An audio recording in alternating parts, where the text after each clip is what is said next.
And Joel, I'm not going to say that I know what you're going through, because to me that's patronizing. But what I will say is I have no doubt that you're going to get through this. And why I feel that is because of the people that are around you, the people that are thinking about you, even if they can't necessarily visit you right now. That is a reason to wake up every day. That is a reason to feel blessed every day. That is a reason to smile and fight. You know, we're put through so many trials and tribulations and things that just break us down into the very depths of our soul. But I feel like that happens because we're strong enough to overcome it and to succeed in spite of it, because we're all supposed to be a part of someone else's survival guide.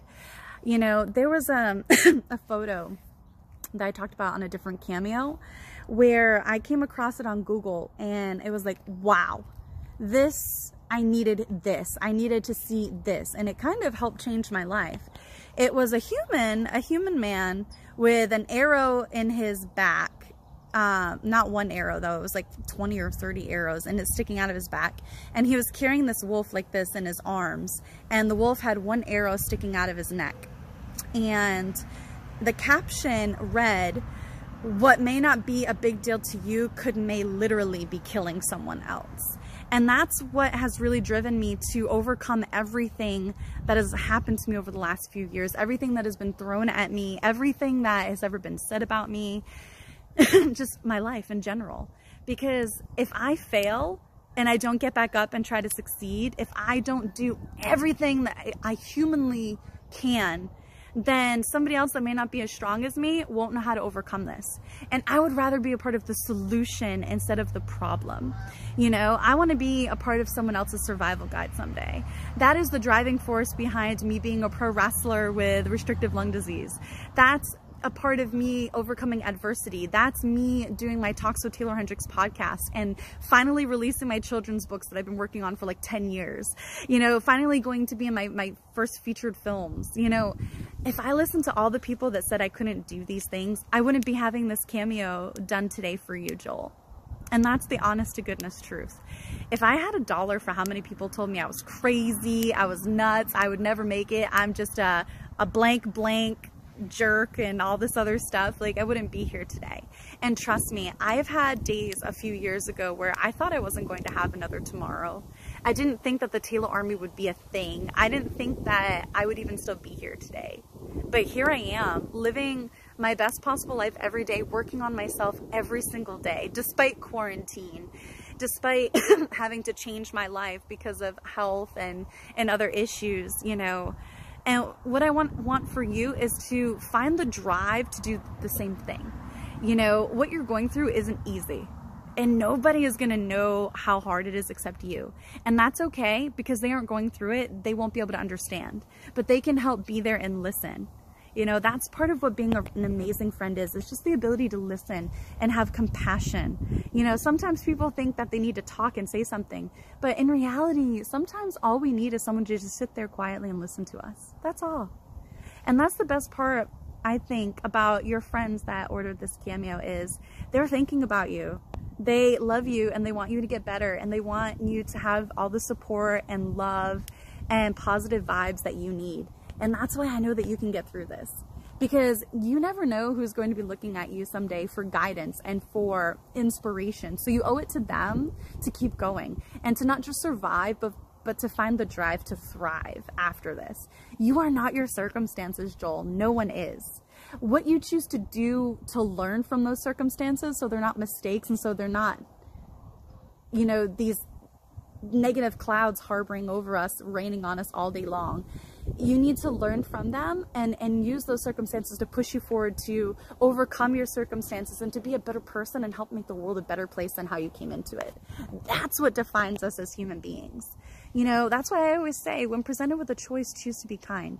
And you seem like so awesome.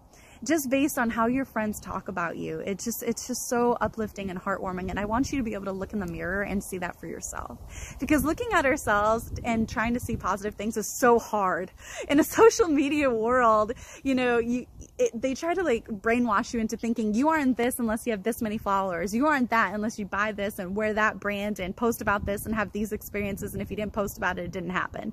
You know, all for the sake of trying to impress people that you've never met, that don't care about you. You know, so I think the best thing that we can do as human beings for humanity is bring kindness back to humankind and the human element back to interactions. Social media isn't the scapegoat for us being, you know, mindless, heartless drones behind keyboards, bullying people and being mean to people and knocking people down. You know, let's choose to be kind. You know, social media is bringing me closer to you. That's an amazing thing. Social media has the ability to do amazing things in the world. And I think out of every negative, there is a positive. And for me, like when I was misdiagnosed with cancer, I literally thought I was going to die. And I didn't tell anyone in my family. I didn't tell my friends nothing for 3 months. I suffered in silence. I was already a wrestler at that point too. I didn't tell anyone for 3 months. And then I broke down and I told people, and then I went and I got a second opinion. But in the back of my mind for 3 months, I was thinking that I was going to die because with the exception of like 2 or 3 people, everyone in my family has died of some form of cancer. So that was like a big deal to me. And then when I started to see myself go down this negative path and I didn't really recognize myself anymore, I thought, who am I? Why am I doing this? What purpose does it serve? And am I really being my true authentic self? And it was like, no, I'm not. I'm trying to fit in with other people that I was never meant to be around anyway, making myself feel small so all these other people could feel big, which isn't a circle, it's a cage. And I don't want to be a bomb in a bird cage, you know? And I just realized, wow, how lost did I get and how much did I lose of myself? And can I get those things back that I lost? And it took a lot of hard work, you know? And then I turned 30 and I was like, wow, that hard work really paid off. You know, how many of my friends that I know that didn't get to make it to 30? The first friend that, that told me I had that it factor that I was going to make it in pro wrestling, he never got to see my career. He died at 23.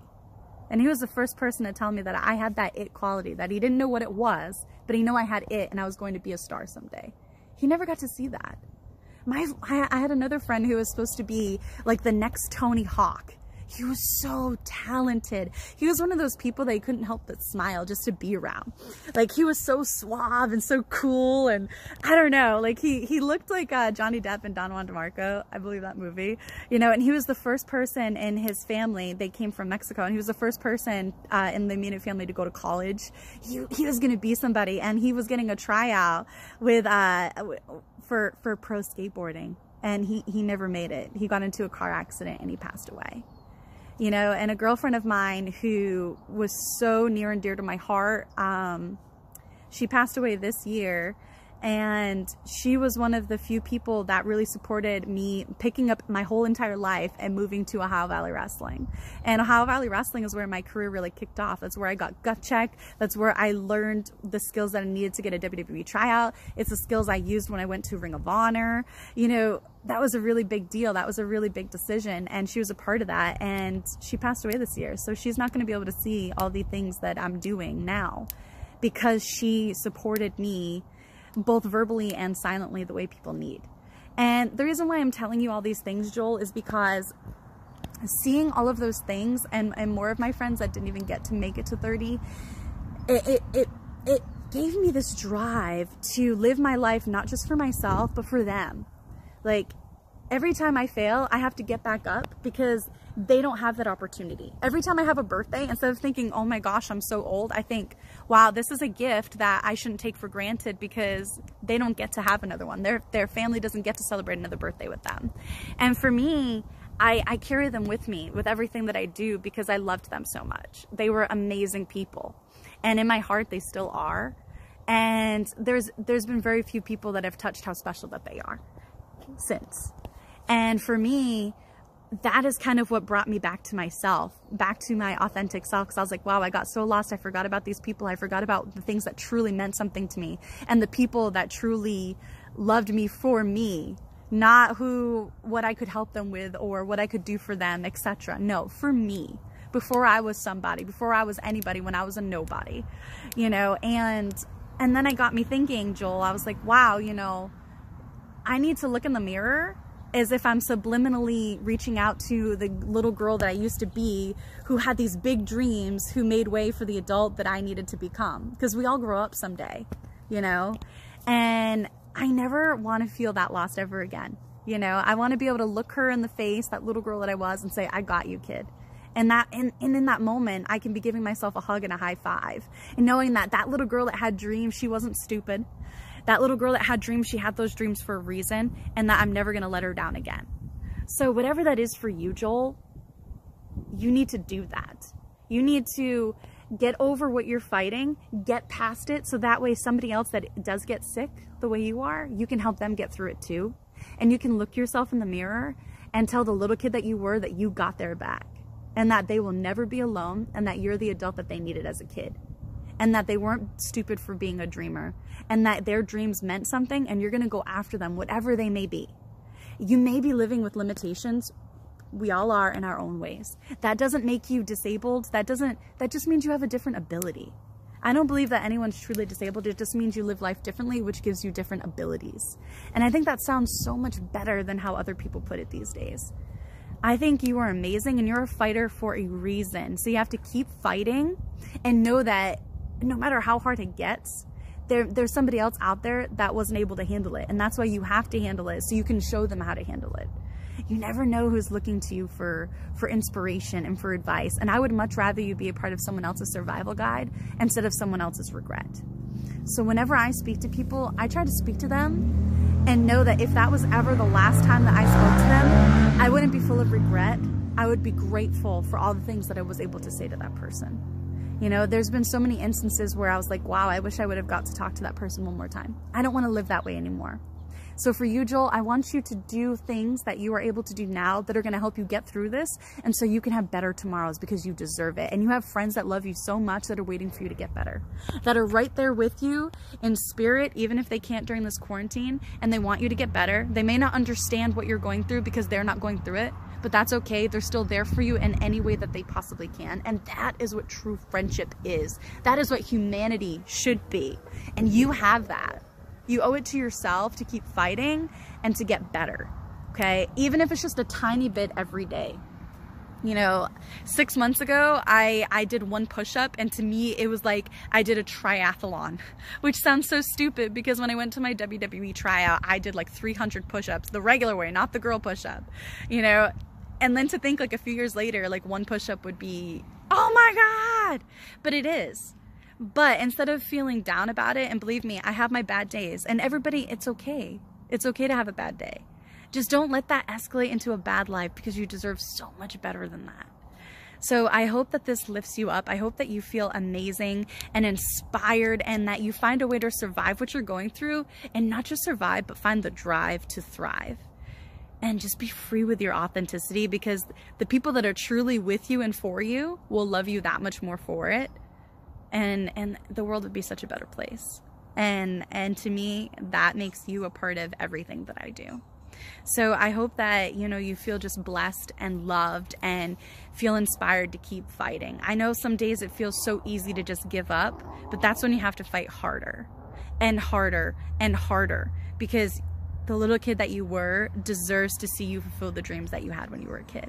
It may not be exactly the way you dreamed of it, you know, with rose-colored goggles when we're children, because we don't have any life experience, but that's okay. You can still fulfill some aspect of your dreams as an adult now that you have life experience.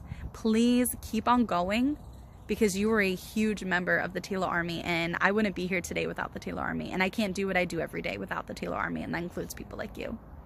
So the next time you talk to Robert and the Russell Bros, give him a huge shout out from me. You all are awesome. Keep me posted, and I look forward to hearing more from you guys. Okay.